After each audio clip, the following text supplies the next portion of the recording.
أعوذ بالله من الشيطان الرجيم. بسم الله الرحمن الرحيم. الذين إن مكناهم في الأرض أقاموا الصلاة وآتوا الزكاة وأمروا بالمعروف ونهوا عن المنكر ولله عاقبة الأمور. صدق اللہ العظیم. وہ لوگ جو اللہ کے دین کی خاطر ہجرت کر گئے، اللہ کے دین کو غالب کرنے کے لیے انہیں اپنے گھر بار چھوڑے.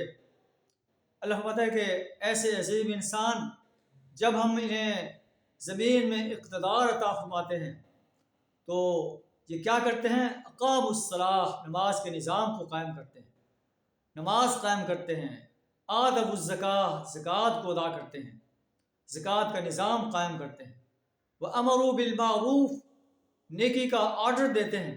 وَنَهَوْا عَنِ الْمُنْكَرِ، اور منکر سے منع کرتے ہیں.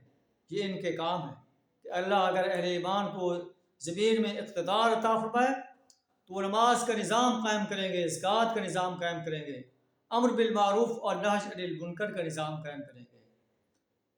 مگر بدقسمتی ہے ہماری اہل امت مسلمہ کی، اس وقت کتنے مسلمان ممالک ہیں کہیں بھی جو ہے اللہ کے دین کا نظام قائم نہیں. ہم اللہ کے دین کے اس نظام کو قائم کرنے میں ناکام رہے ہیں، نہ ہی اس کے لیے کوشاں ہیں. جتنے بھی ہمارے حکمران ہیں وہ دین سے جو ہے دین کے نظام کو قائم کرنے سے عاری ہیں اور اپنی خواہشات کے پیرو بن کر اپنی مرضی کا نظام نافذ کیے ہوئے ہیں.